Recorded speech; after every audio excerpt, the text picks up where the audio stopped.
Fala galera, podcast Justificando na área, eu sou André Zanardo. Toda segunda-feira estamos na Rádio Brasil Atual, pela manhã, às 9 horas da manhã. Claro, sempre ao lado da minha companheira de bancada, a Mabô. É só você sintonizar na 98.9 FM, se você estiver em São Paulo e região. E para você que está nos escutando aí no nosso podcast, seja muito bem-vindo e bem-vinda. Mabô, mês de agosto, como estamos? Fala, André, meu querido. Agosto costuma ser um mês historicamente meio maldito para a política brasileira, né? Eu acho que ele começa e a gente que é supersticioso já fecha os olhos com medo do que vai vir. Eu não sei se você viu a pesquisa de aprovação do Bolsonaro, para mim foi um negócio que chamou muita atenção. Acho que chamou de todo mundo, né? E acho que agora é meio ficar atento para ver como é que vai ser essa questão do teto dos gastos. A gente tá vendo meio que um vai e vem do presidente e eu acho que isso deve definir o segundo semestre. Não sei, você acha que ele vai para qual lado? Você tem eleições também, né, por aí agora, tem a crise do Paulo Guedes, o Bolsonaro vai ter que resolver aí se ele vai seguir com essa agenda ultraliberal do Guedes ou ele vai tentar uma coisa um pouco mais desenvolvimentista aí, mas para isso ele vai ter que se eliminar do Guedes aí, então vamos. Eu não acho que ele elimine o Guedes, viu? Acho que ele vai segurar. Não, acho que ele segura. São suas apostas, então, é isso. Pois é. Bom, essa semana não tinha como a gente falar de outra coisa, né? A gente tava conversando lá no grupo que o nosso plano era até falar de reforma tributária, mas não tinha jeito. A gente assistiu horrorizado a essa movimentação vergonhosa para impedir uma menina que foi violada de acessar seu direito legal ao aborto. Então a gente vai falar de aborto pensando no que aconteceu essa semana, mas também no que poderia ser diferente para a mulher brasileira se a gente tivesse outra legislação. E com certeza, quer dizer, não com certeza, porque nesse país nada é com certeza, mas semana que vem, então, vai ter reforma tributária aqui no nosso podcast. Já fica preparado aí para escutar que a gente vai trazer um pessoal legal. Então, e para conversar com a gente hoje, temos uma convidada muitíssimo especial, a Luciana Boatê, que é advogada, professora de Direito Penal e Criminologia da UFRJ. Ela é pesquisadora feminista, militante dos direitos humanos e filiada ao PSOL. Seja muito bem-vinda, Luciana. Olá, tudo bem? Prazer estar com vocês aqui nesse programa. Estamos juntos aí para debater esse tema tão urgente. Além da Luciana, a gente trouxe para o nosso programa hoje a Juliana Val, que é minha colega e amiga querida. A Ju é cientista social, mestranda em antropologia na USP e pesquisadora do NUMAS, que é o Núcleo de Estudos sobre os Marcadores Sociais da Diferença. Ela faz uma pesquisa sobre a despenalização do aborto no Uruguai e as percepções sobre direitos sexuais, reprodutivos, gênero, raça, sexualidade, família, dos profissionais de saúde que são responsáveis pelo atendimento. Ju, seja muito bem-vinda, estamos honradas de ter você aqui. Eu que estou muito honrada de estar aqui, muito obrigada pelo convite, Mabô, espero que seja um debate muito proveitoso. E temos também Margarete Pedroso, nossa colunista de longas datas aqui, e ela que é procuradora do Estado em São Paulo e também aí é representante lá da nossa Comissão de Direitos Humanos da OAB de São Paulo. Muito bem-vinda, Mag, para mais um programa. Olá, André, Mabô e todos os nossos ouvintes. Uma grande honra estar aqui na companhia dessas duas maravilhosas, a grande amiga Luciana e a Juliana. Vamos lá, né, discutir essa triste realidade das mulheres do Brasil. Fechou a bancada, então, gente. Vamos começar o nosso programa. Roda a vinheta, Renan.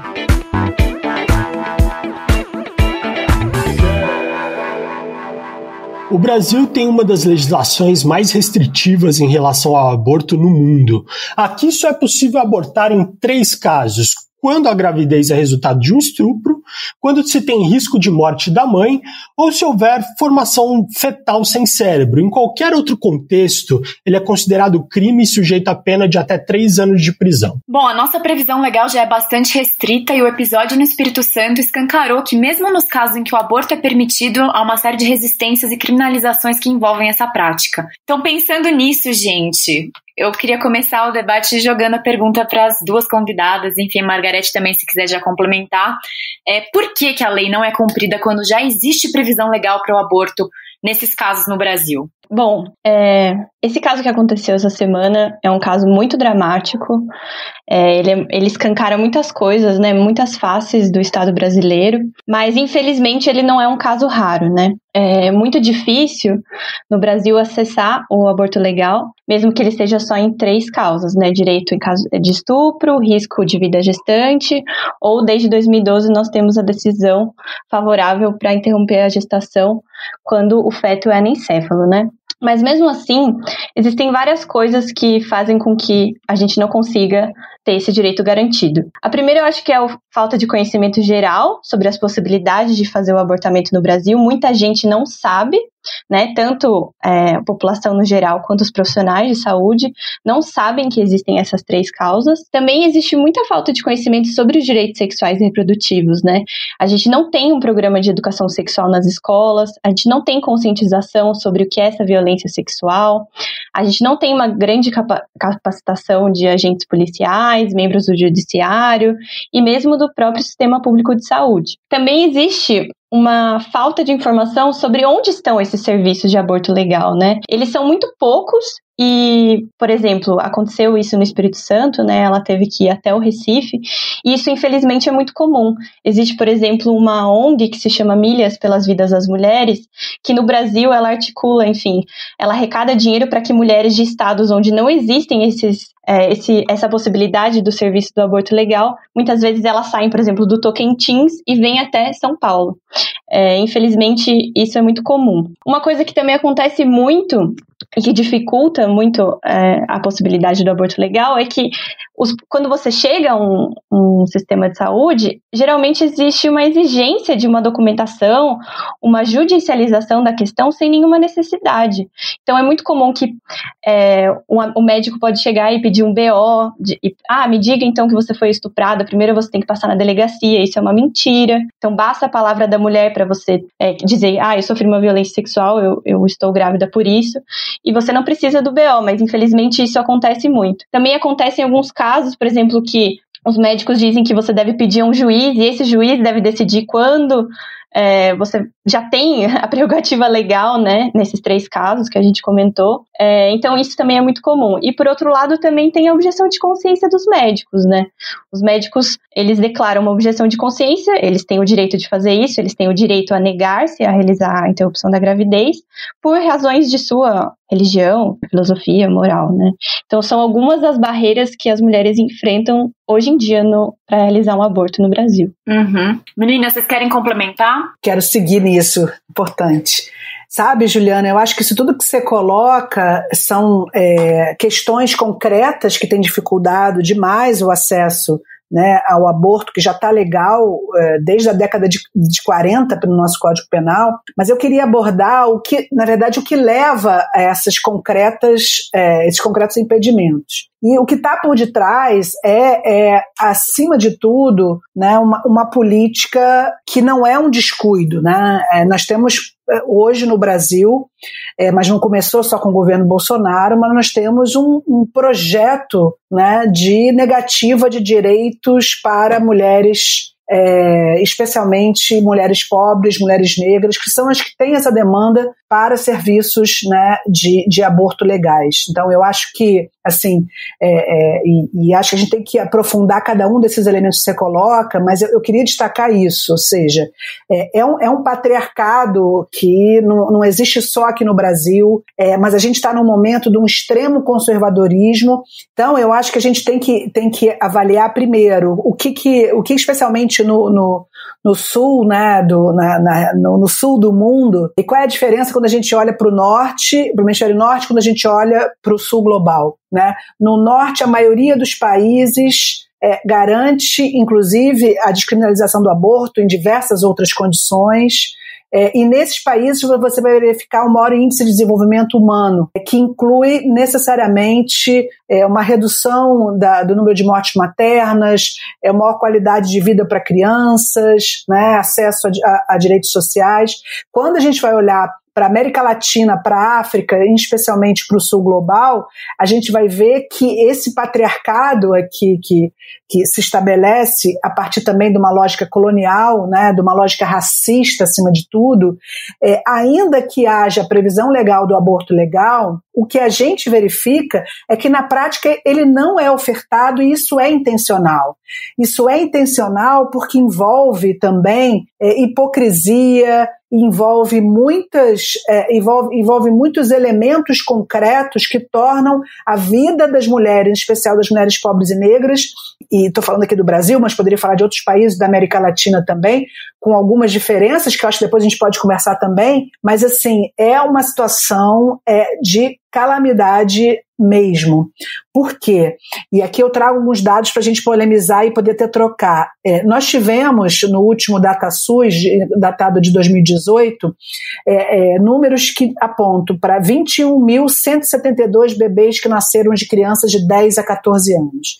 De 94 a 2018, foram mais de 655 mil nascidos vivos, uma média de 26 mil nascimentos por ano. Ou seja, são hipóteses que o aborto legal deveria ter sido oferecido, são crianças menores de 14 anos para as quais o aborto e a violência são presumidos, ou seja, não há qualquer debate acerca se a mulher consentiu ou não. Hoje isso está tipificado como um estupro de vulnerável. Então, essa política pública tinha que funcionar. Se ela não está funcionando, é porque o Estado e as políticas públicas elas estão se omitindo intencionalmente. E nós estamos vendo uma radicalização desse conservadorismo, mas historicamente o que acontecia era o silêncio. Eu vejo esse momento do Espírito Santo e o momento também dessa questão ganhou essa visibilidade, um momento de grande aprendizado da gente confrontar essa hipocrisia.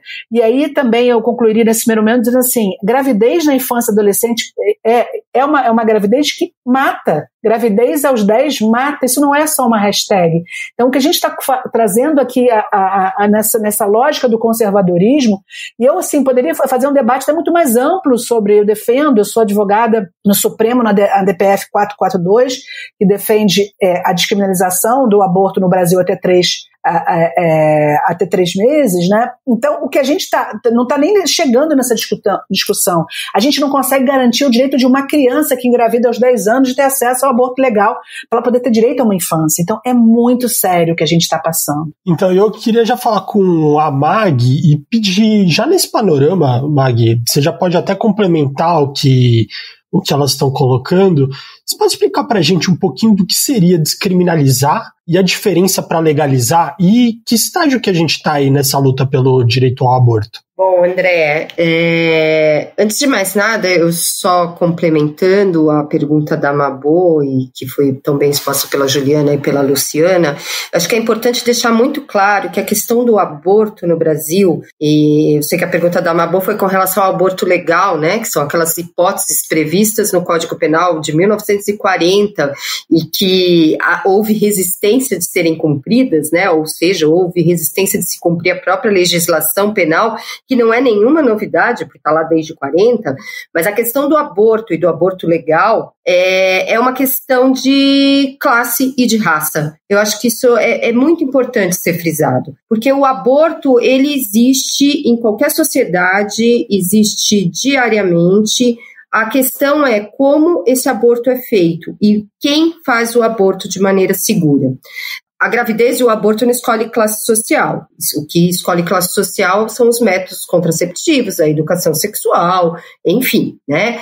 E o que escolhe classe social também é a saúde, o direito à saúde. Então, e o aborto está totalmente ligado ao direito à saúde. O que se nega às mulheres pretas e às mulheres pobres no Brasil é o direito ao acesso ao aborto, seja ao legal, ou seja, ao aborto que hoje é considerado ilegal. É bem importante dizer que nós temos pesquisas, e uma do ano passado, recentíssima, da Fiocruz, que coloca que quem são as vítimas do aborto por morte decorrente de aborto feito no Brasil sem assistência médica adequada. São as negras, são as menores de 14 anos e são as moradoras da periferia, isto é, as mulheres pobres. Significa que as mulheres ricas não abortam? Não, isso não significa. Significa que as mulheres ricas abortam com segurança. E quando eu falo em rica, qualquer mulher que tenha acesso a uma saúde adequada, que pode ser até via plano de saúde, né? A gente sabe que alguns exames podem provocar o abortamento, por exemplo, né? Então, é uma hipocrisia enorme da sociedade pensar que é a lei penal que vai proibir que os abortos aconteçam. O que acontece com a criminalização do aborto, ou seja, a previsão por norma penal de que o aborto é crime, é impedir que as mulheres mais pobres tenham acesso a um sistema único de saúde que lhes garanta o acesso ao aborto. Agora, mais grave ainda é que essas mulheres pobres, pretas e periféricas também não têm acesso ao aborto que é considerado legal, que são nas hipóteses de risco de vida, fruto de estupro e fetos anencéfalos. Nessas situações, como bem expôs a Juliana, há várias aí questões dentro da própria saúde pública, que foi o que a gente assistiu essa semana que passou, que impedem dessas mulheres terem acesso à saúde. Então, o aborto nada mais é do que um projeto de necropolítica, que a gente vive falando aqui o tempo todo, porque cada vez mais esse projeto de necropolítica virou um projeto de governo, né? E que cada vez mais está distante de que as mulheres possam se livrar dele, principalmente os corpos de mulheres que não importam para um projeto de governo e para um projeto de Estado, que é o nosso, né? Que são os corpos negros, pobres, periféricos, enfim, né? Então, acho que isso é muito importante a gente ter isso em mira. Quando a Luciana fala que 21 mil crianças menores de 14 anos pariram, tiveram gravidezes a termo e tiveram outras crianças, significa que mais de 21 mil crianças foram estupradas. E o estupro, eu acho que é uma outra questão, eu não sei se vai dar tempo da gente continuar falando, porque aí a outra fala, né? Que a gente tem que debater aqui. Por que um estupro é tão naturalizado, né? E o aborto não é naturalizado? Porque algumas vidas importam e outras vidas não importam. Mas respondendo a sua pergunta, André, finalmente, a descriminalização é tornar o fato não tipificado como crime no Código Penal. Hoje, o aborto, fora das hipóteses de fruto de estupro, risco de vida à mãe e a anencefalia, que foi uma decisão do Supremo, é crime, o que significa que é punido com pena de prisão. Legalização seria tornar legal a hipótese de aborto, regulamentar o aborto em uma hipótese legal. O que a gente fala é em descriminalizar. Quer dizer, o aborto, ele não ser uma questão a ser debatida dentro do campo penal. Nós podemos aí falar do aborto como outros países já tratam o aborto, como uma questão de saúde, uma questão social, enfim, né, com todo o respaldo para que essa mulher se decidir e respeitar da sua decisão de praticar o aborto, passe por alguns instrumentos legais, alguns mecanismos de saúde pública, para que essa decisão seja realmente idônea, consciente e, enfim, possa ser livre, né? E entendo essa decisão que o sistema de saúde possa fazer esse aborto de maneira segura, né? Agora, hoje, a questão do aborto no Brasil é uma questão de cadeia, é uma questão criminal, o que é um grande absurdo, porque isso não evita o aborto, volto a dizer. Abortos acontecem todos os dias. O que acontece com a criminalização é que as mulheres não procuram o sistema de saúde e, não procurando o sistema de saúde, elas morrem. Elas morrem em decorrência da falta de atendimento, de infecções e das mais diversas questões que decorrem da falta de assistência médica.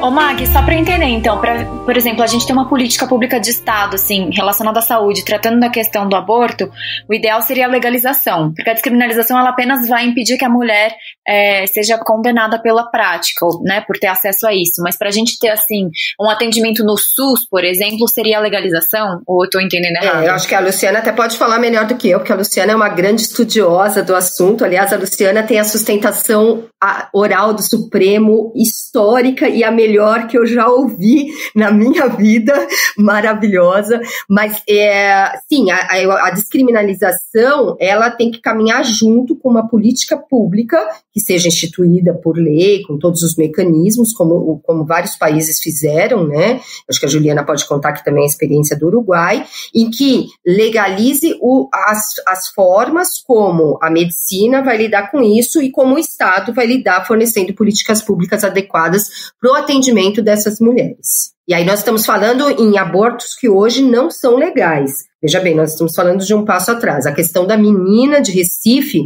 era uma outra questão, era uma questão de um aborto legal e que já era o SUS legal, deveria fazer, já é legal desde 1940, né? E que o SUS deveria ter atendido independentemente de qualquer condição, porque o SUS está preparado para isso. E o SUS lá do Espírito Santo não quis atender, né? A gente até entende que alguns médicos possam ter escusa de consciência, mas vamos combinar que um estado inteiro ter escusa de consciência é algo que assusta bastante, né? Uma criança de 10 anos vítima de estupro ter que viajar para outro estado para fazer um aborto é algo que aí depende de legalização ou de descriminalização, né? Eu acho que depende de uma outra coisa. Eu acho que isso, para mim, é omissão de socorro, né?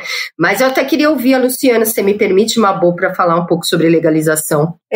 Esse debate é importantíssimo e é importante a Mabô lembrar disso, porque, inclusive, quando a gente entrou com a ação com a DPF 442 no STF, eu tive que explicar muito quais são os limites do pedido daquela ação, né?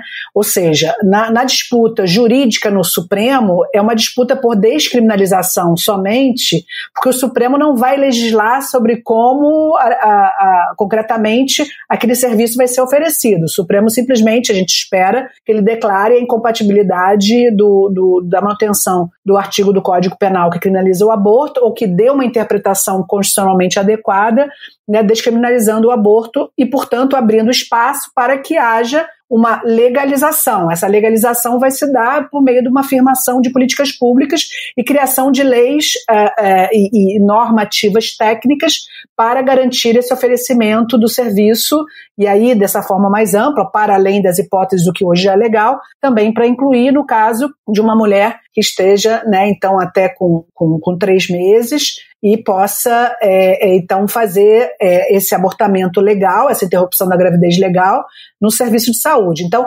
para que se crie mecanismos no sistema de saúde, é necessário descriminalizar. Mas a descriminalização somente, ela não resolve. A gente precisa, sim, legalizar. Eu acho que essa explicação é importante, sim, para a gente entender.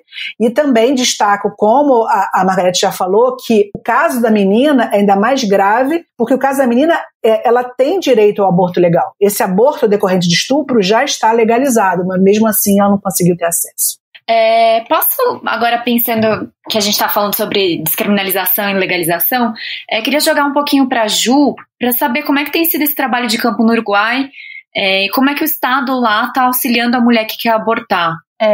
Eu realizei minha pesquisa de mestrado sobre a lei de aborto no Uruguai, né? E vou contar um pouco do que aconteceu no Uruguai e acho que tem várias coisas que a gente pode pensar e se inspirar no Brasil.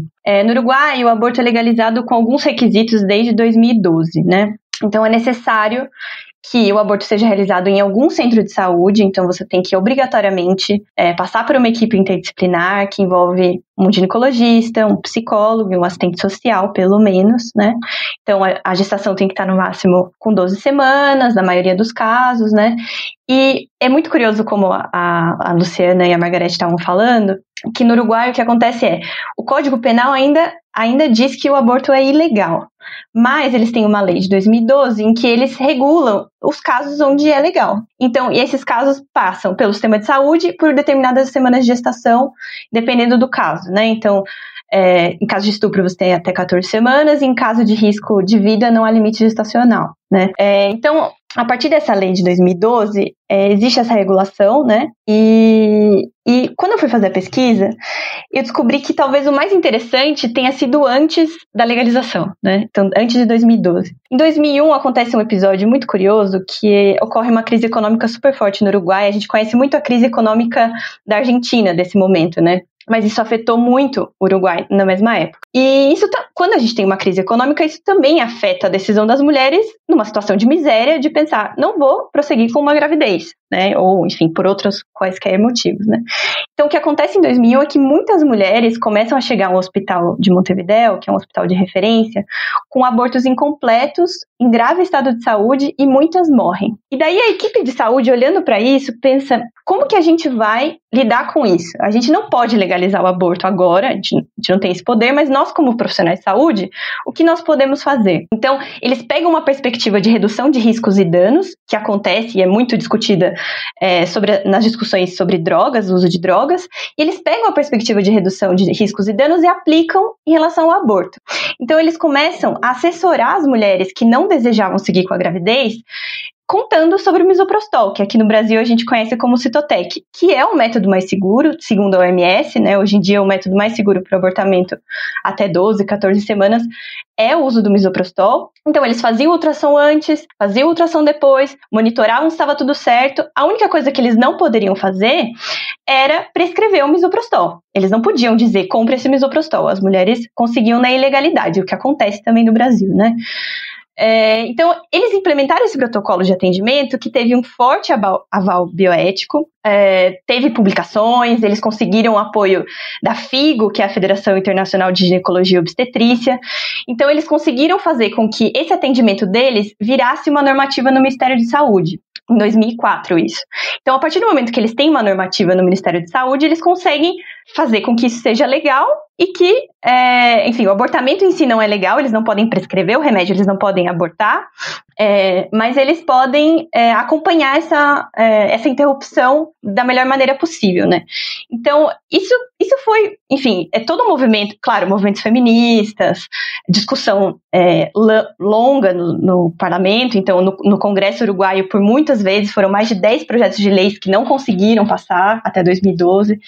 Teve toda uma mobilização da sociedade de ginecologia, sindicato médico, sindicatos amplos também.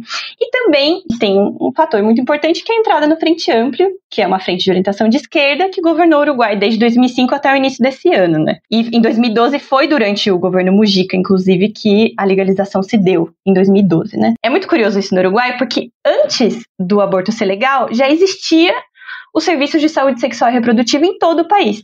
Então, eles zeraram o número de mortes por aborto antes da legalização.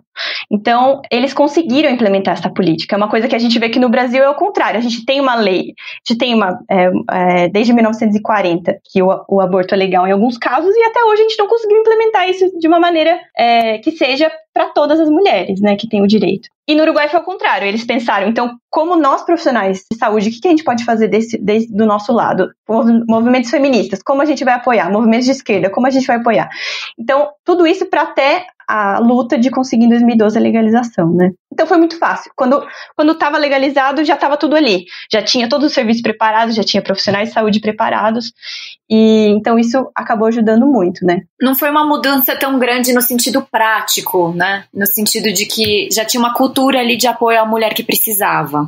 Sim, isso eu digo principalmente desde os profissionais de saúde, que são quem as mulheres atendem, né? No momento de desespero, de um aborto mal feito, enfim. Isso é muito importante, né? É uma coisa que, enfim, existem iniciativas no Brasil, sem dúvida, existem muitos médicos e redes de médicos pelo direito de decidir, mas é uma coisa que acabou tendo um impacto muito forte, porque a classe médica é uma classe muito forte, que tem um poder muito forte, e a sociedade ouve muito, né? Diferente dos movimentos feministas, por exemplo. Então, não sei se cabe eu falar um pouco como é hoje. Fala sim. Hoje no Uruguai, as mulheres uruguaias têm direito, e as mulheres residentes têm direito ao aborto, e as migrantes que moram há 1 ano, né, têm residência fixa no Uruguai.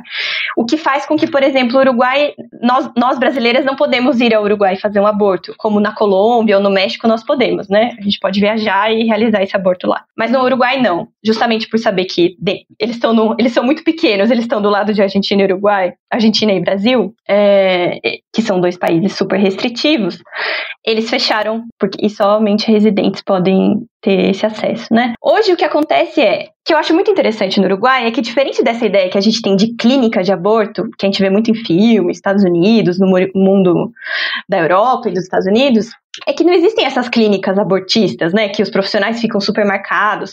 Não, os profissionais estão totalmente integrados no sistema de saúde, né? Então, existem o serviço de saúde sexual e reprodutiva, e nesse serviço o que acontece obrigatoriamente por lei, você tem que ter juntos, na mesma sala, ginecologista, assistente social e psicólogo, né? Eles têm que... Isso é muito interessante porque muitas vezes a mulher nunca viu um psicólogo, né? Às vezes aquele psicólogo, ele não tá pensando assim, necessariamente que você tá numa situação de violência, pode ser que você esteja, mas você já passou por uma situação de violência? Você tá em sofrimento mental por isso ou por outro motivo? Então, acabou que a lei, ela colocou em evidência a importância dos assistentes sociais e dos psicólogos também, né? Então, não só dos ginecologistas. Então, essa mulher, ela vai a um sistema de saúde, vai ao centro de saúde, ela vai ao serviço de saúde sexual e reprodutiva, lá ela vai ter um atendimento com ginecologista, psicólogo, assistente social, ela tem 5 dias de reflexão que são obrigatórios por lei, nos países como a França isso também acontece, né? E daí depois de 5 dias ela volta e ela pega o misoprostol, e ela vai fazer, na maioria das vezes, esse aborto em casa. Essa é a maneira que eles entenderam que, mesmo com alguns médicos com objeção de consciência, as mulheres poderiam fazer em casa e isso não barraria a lei, né? E é isso que acontece hoje em dia. É uma coisa muito simples, não tem grandes sofrimentos. A gente tem muita ideia de que o aborto é cheio de sofrimento, de que ele é necessariamente muito doloroso, que a gente tem que internar e que vai ser uma coisa horrível. E, na verdade, não. O que as mulheres contam é que é um procedimento muito simples, muito barato, porque é um medicamento que você vai usar em casa, diferente do que acontece no SUS, que a gente tem muitas internações por ano decorrentes de abortos inseguros, né, e muitas mortes, inclusive. Então, eu acho que é isso um pouco do que acontece no Uruguai até hoje.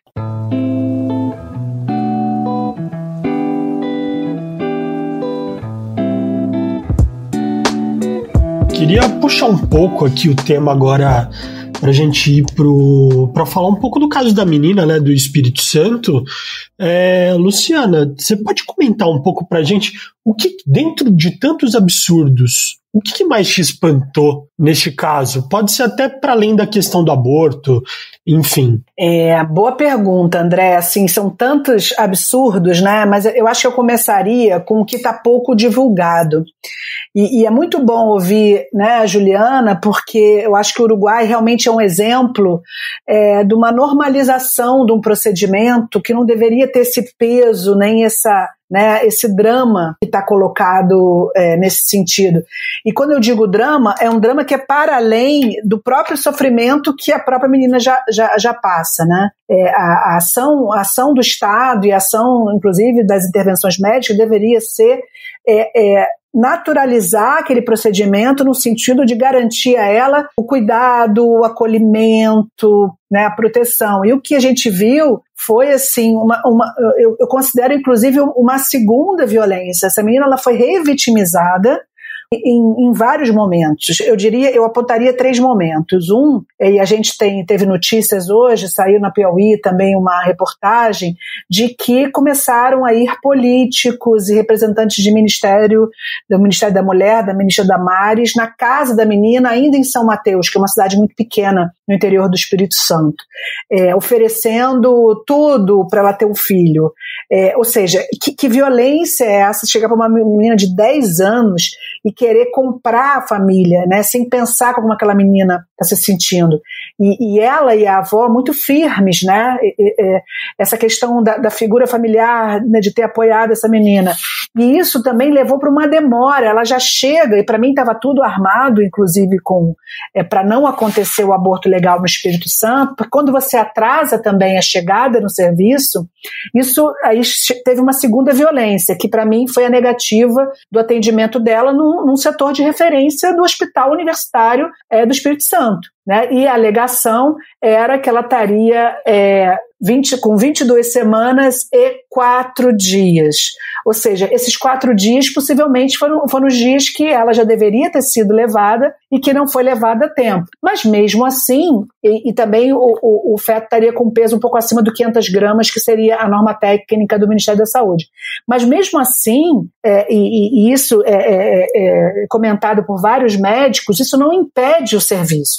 Até porque uma outra causa também de excludente, né, da tipicidade do aborto é o risco de vida. E uma menina de 10 anos, isso também você tem literatura médica mostrando, essa própria gravidez é um risco de vida. Ela é uma menina franzina, ela é uma menina negra, ela é uma menina que pobre. Eu acho que essa questão da classe, da raça que Margarete trouxe é essencial. Então ela sofre uma nova violência quando ela chega no serviço e sequer interpreta aquele processo que ela está passando como um processo de risco à sua vida. Mas ainda tem uma terceira violência, que é quando finalmente ela chega ela cruza o país para chegar a Recife. Então veja que fizeram ela viajar, né? Negaram ali o atendimento, fizeram ela viajar, e aí temos, eu não vou falar o nome da figura, né, daquela pessoa que é uma mulher extremamente conturbada, né, uma figura pública que explora, né, o sofrimento de meninas de 10 anos, que divulga o nome dela, divulga o destino, ou seja, houve também a violação de sigilo médico, é muito grave, de uma menina, de qualquer pessoa tem direito a sigilo médico, isso está garantido por lei, no Código de Ética, mas ainda mais uma menina, né, está sob a proteção ainda do Estatuto da Criança e do Adolescente. E aí vão aquelas pessoas para a porta do hospital fazerem aquelas performances horrorosas. A menina foi xingada, elas ficavam gritando, e todos os pacientes daquele hospital, passando por processos dolorosos, se viram obrigadas a aguentar aquela violência. E o médico, o doutor Olímpio, que assim, aqui meus registros da importância da fala desse médico corajoso, uma referência no Brasil, né, nesse tema, que encarou aquela pressão, fez o procedimento, cuidou da menina, e essa menina está aí se recuperando. O procedimento demorou um tempo também, né? Tem ali uma expertise nesse médico, mas o que a gente tem que efetivar, e eu acho que esse marco dessa menina nos mostra o que a gente não pode deixar que aconteça de novo. Que esse caso, pelo menos, sirva para dizer, primeiro, gravidez na infância e adolescência precoce mata. É necessário dizer também que para acessar esse direito não é preciso judicializar. Esse caso dela, houve uma judicialização, mas essa judicialização também foi porque havia uma questão familiar e a violência que envolvia um familiar. Então ela estava sob a tutela do Estado, no abrigo, e por isso ela teve que recorrer à justiça. Mas também, eu queria só comentar rapidamente, a questão que não cabe objeção de consciência nas instituições de saúde. Um médico pode dizer que não faz, a gente não sabe o que ocorreu lá, mas o serviço de saúde tem que atender. E também o valor do sigilo profissional, que deve ser reforçado e seguido pelas instituições, sob as penas da lei, mas também que não existe idade gestacional limite para o aborto previsto no Brasil, porque a risco de vida é um elemento que deve ser também considerado. Então, foram várias violências, mas eu espero que pelo menos a gente tenha um aprendizado e que a gente consiga não mais deixar que outras meninas sofram o que essa menina passou, o inferno que ela passou. Pensando nisso que você comentou, Luciana, a gente sabe que houve um vazamento e uma articulação política para cair em cima desse caso e meio que, enfim, tentar impedir o procedimento. Foi uma atuação muito incisiva, e a gente está ouvindo agora falar de que teve uma influência de atuação da Damares, do seu ministério, em instaurar essa polêmica. Enfim, queria que vocês comentassem um pouquinho, se puderem. Talvez a Mag tenha informações também. Bom, falar de Damares é uma tristeza sempre, né? Eu acho que, como bem colocou a Luciana, nada é por acaso, né? Nós temos dados que demonstram que esse não é o primeiro aborto de uma criança que foi feito no Brasil nesse ano.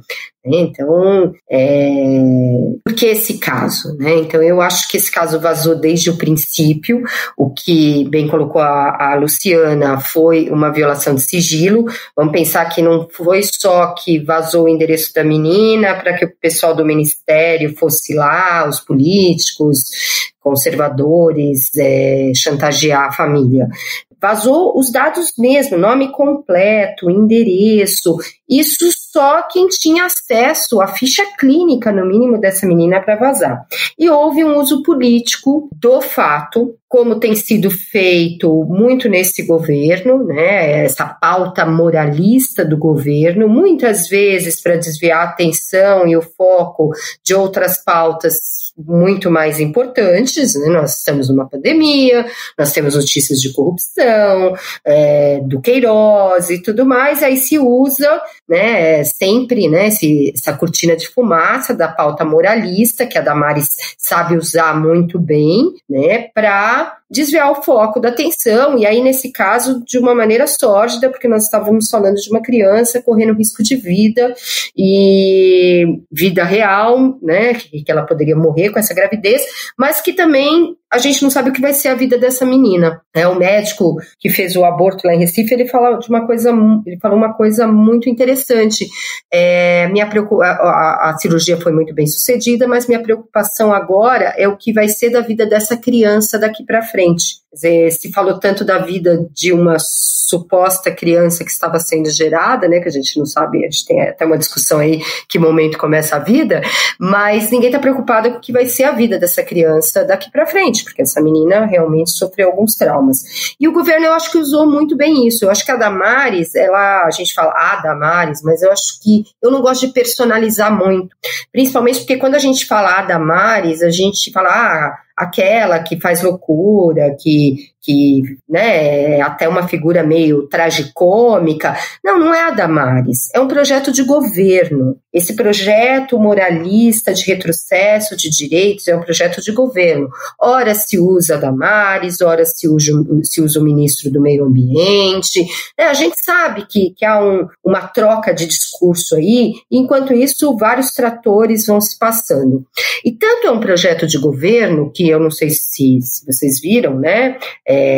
Dia 18, né, para quem for nos assistir na segunda-feira, no dia 18 de agosto, na sessão da Assembleia Legislativa aqui de São Paulo, um deputado muito conhecido, né, que eu também não vou citar o nome, Luciana, porque eu não dou ibope para esse povo, mas um deputado estadual muito conhecido, foi sem máscara ontem na tribuna e foi defender a esterilização dos estupradores, né, a esterilização química dos estupradores, aproveitando-se da situação da menina, criticando o aborto, né, falando que ele não era a favor do aborto, mas que ele aproveitava para reiterar um projeto de lei, pasmem, estadual, né, porque o Estado não teria nem competência para isso, mas existe esse projeto aqui na Assembleia Legislativa de São Paulo, que faria a esterilização química daqueles que fossem acusados de estupro.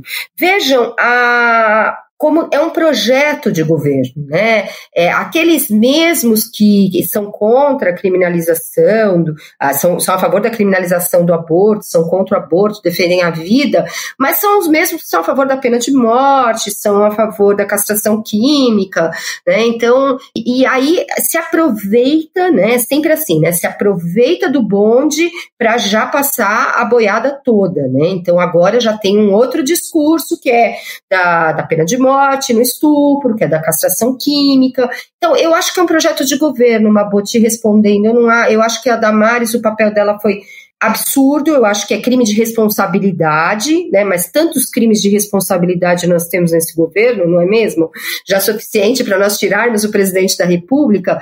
Ministro de Estado responde por crime de responsabilidade. Eu acho que o que ela fez foi crime, principalmente contra uma criança, né? Tá lá no Estatuto da Criança e do Adolescente, ela incitou a violência, então é crime de responsabilidade, mas eu não acho que é a Damares, eu acho que é um governo, né? Eu gosto sempre de dizer isso, que é fácil dizer que é a Damares, né? Não é. Não, a Damares é uma das ministras mais populares do governo, junto com o Moro, ela estava sempre entre os tops citados pela população, então eu acho que ela soube construir um apelo nessa coisa de defesa das crianças que está sendo muito poderoso e que a gente também não pode achar que é só a cortina de fumaça, né? Eu acho que está muito vinculado ao projeto do Guedes, inclusive é um grande pacote.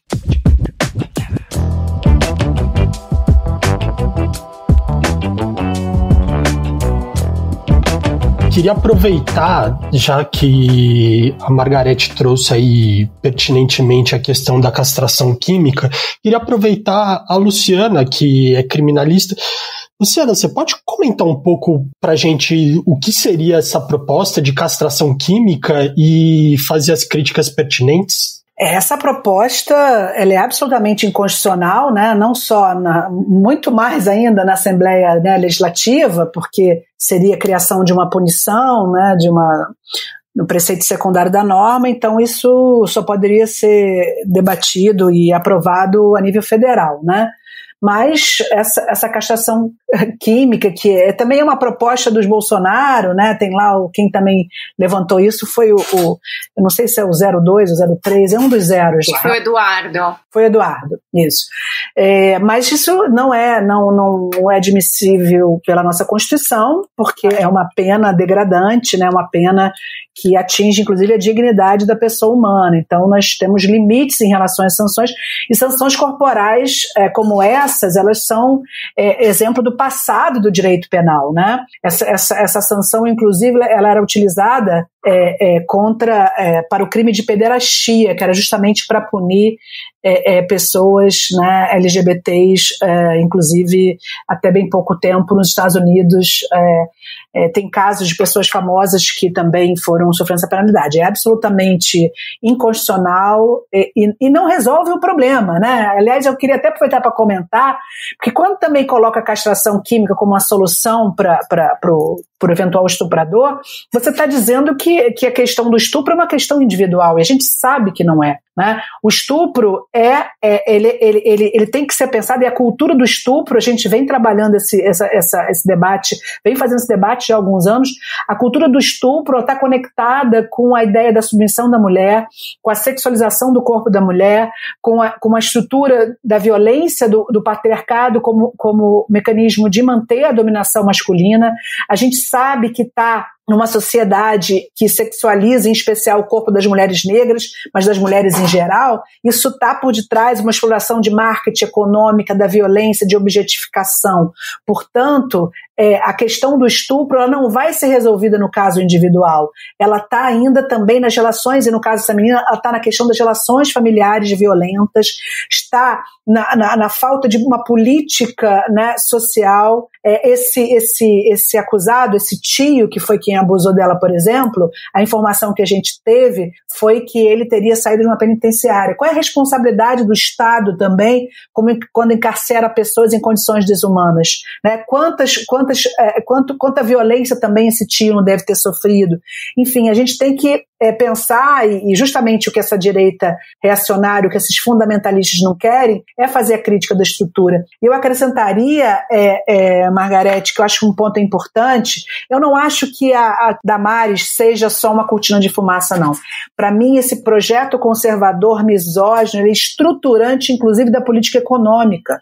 Porque se vocês forem escutar quais são as propostas desse governo, é redução de política social. E a política social ela é essencialmente dirigida a mulheres. Se eles querem que mulheres tenham muitos filhos e que fiquem em casa, bela, recatada e do lar, esse projeto de família é um projeto para que o Estado gaste menos ou invista menos naquela família, colocando a responsabilidade para a mulher, né, e nas costas da mulher.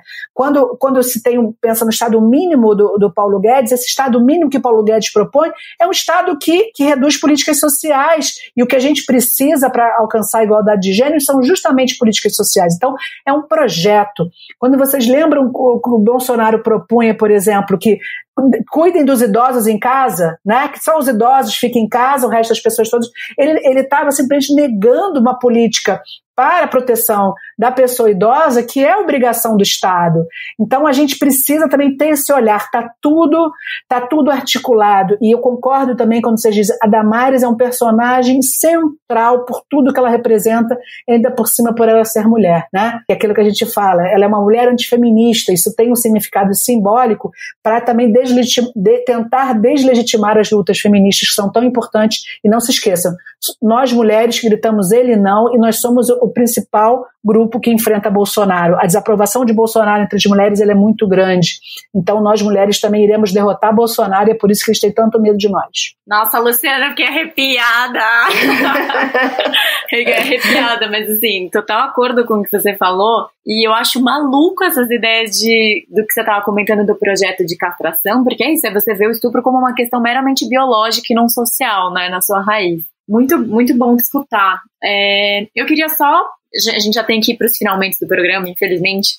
Eu queria só jogar uma última pergunta, porque eu gostei muito de uma coisa que a Ju falou, que ela estava comentando sobre a experiência no Uruguai e sobre esse mito de que o aborto é uma prática necessariamente muito traumática, dolorosa e complicada, né, para a saúde da mulher. Eu fiquei pensando que outros mitos, né, acho que tem vários sobre o aborto, que você, no seu trabalho de campo, Ju, você percebeu também que são uma furada, enfim, são parte de um senso comum e de um moralismo muito arraigado, assim, em relação ao aborto. Se você puder falar pra gente. Bom, Mabô, eu acho que... primeiro que eu adorei as falas anteriores.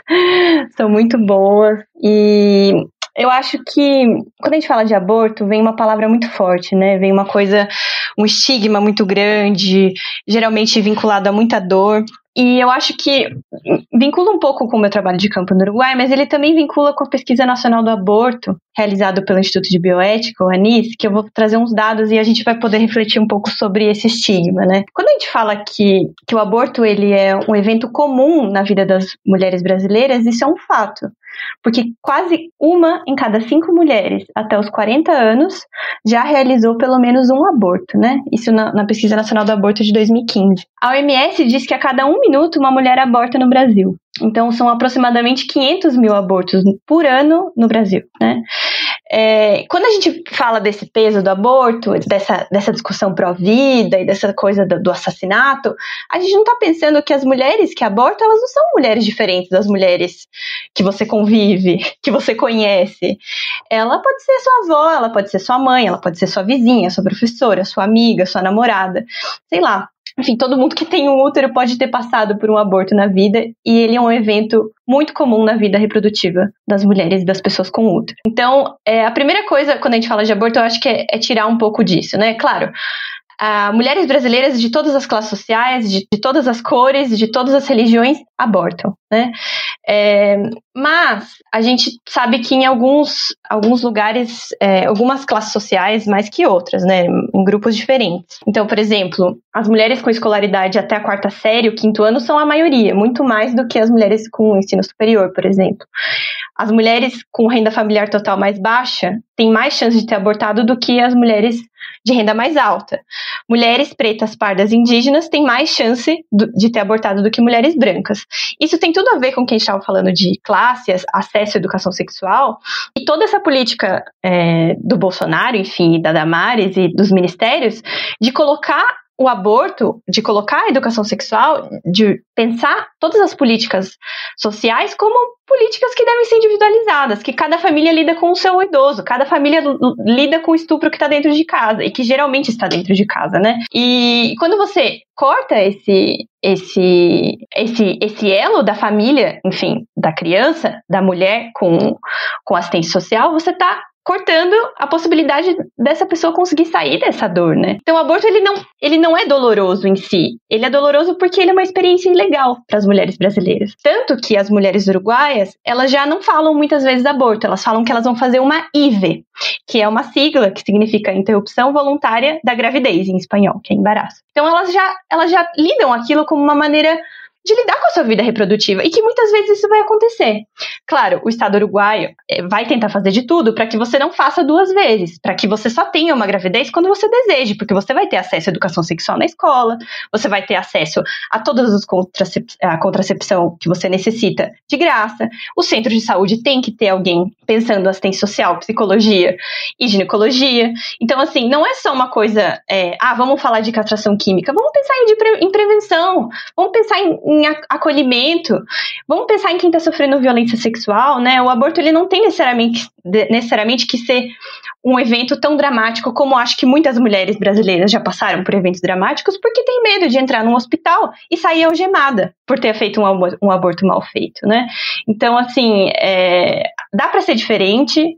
Ele é um evento comum, as mulheres que abortam são mulheres comuns, são mulheres brasileiras, são mulheres evangélicas, católicas, espíritas, como todas as outras. Então, esse debate da Damares, e que eu acho que eu estou fazendo o link com o aborto, é pensar, não existem as pessoas que são anti-vida, são as pessoas que estão pensando o que são a vida dessas mulheres. E uma coisa que me aparece muito no meu trabalho de campo as mulheres que vão a esse serviço de aborto, elas são muitas vezes mães. Falar de aborto não é necessariamente recusar a maternidade. Quer dizer que essa mulher, ou hoje ela é mãe, ou ela já foi mãe. E ela agora está sentindo que não dá para ter um segundo filho, por milhões de questões. Então, o aborto não necessariamente é negar a maternidade, esse é um primeiro ponto, e ele não necessita ser uma experiência dolorida. Ele pode ser uma experiência muito melhor do que ela já é na vida, e ele é tão corrente na vida das mulheres brasileiras. Sensacional, Ju. Muito bom de escutar, sério. Ai, que bom, obrigada.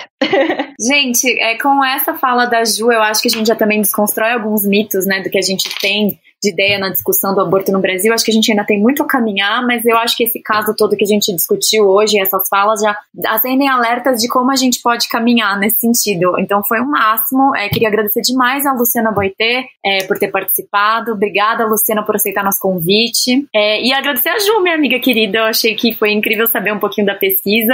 Eu que queria agradecer muitíssimo, foi, nossa, um espaço incrível. Obrigada, André, obrigada, Mabô. Juliana, muito bom te assistir, quero muito que você me mande esse seu trabalho, importantíssimo você falar do Uruguai. Obrigada aí por tantas informações.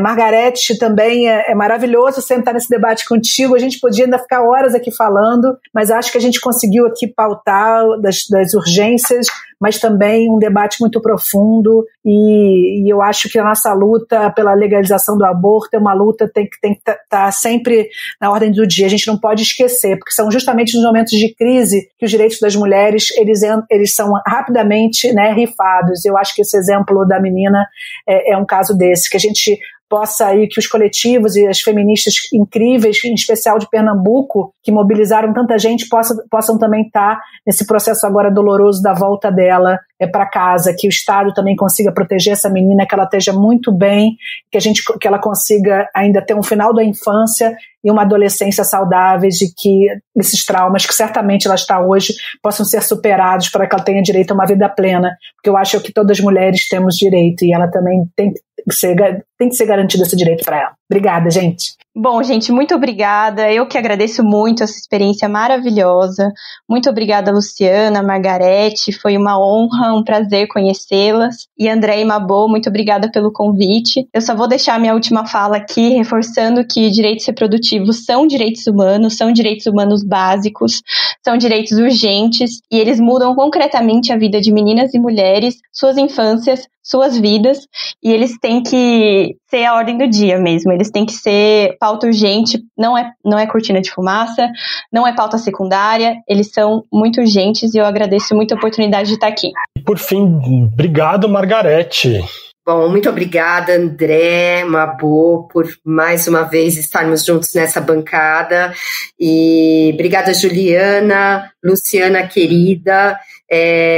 Aprendi muito com vocês hoje desse assunto que me é tão caro, acho que é tão caro a todas nós mulheres do direito, nós mulheres feministas e nós mulheres que defendemos direitos humanos. Como acabou de falar a Juliana, antes de mais nada, direitos reprodutivos é uma pauta de direitos humanos. A ONU, por meio do seu Alto Comissariado de Direitos Humanos, já manifestou que as nações deveriam garantir os direitos reprodutivos das mulheres, incluindo a descriminalização do aborto. Descriminalizar o aborto é questão de saúde pública, que quem sabe um dia, todas as mulheres possam decidir livremente sobre seu próprio corpo, sobre seu próprio futuro, sem ter risco de morrer de acordo com as suas convicções individuais, evidentemente, mas com acesso a todas as informações e principalmente acesso à saúde pública. Quero encerrar com a frase das nossas companheiras argentinas: educação sexual para decidir, anticoncepcional para não abortar e aborto legal para não morrer. E sigamos na luta. Legaliza! É isso, e assim a gente encerra o nosso podcast Justificando de hoje. Uma boa, querida, semana que vem, reforma tributária, é isso? Reforma tributária, é só assunto difícil, mas a gente encara, amigo. Mas é bom que a gente vai trazer aí uma perspectiva também pela reforma tributária solidária, que isso é discutir o futuro, não é isso aí que o governo tá fazendo, não? Então, se você tá afim de escutar esse programa, não esquece de seguir a gente aí no teu player de podcast, e semana que vem estamos de volta na rádio e juntos, novamente, uma boa. Beijo, gente. Valeu. Até semana que vem. Beijo. Valeu.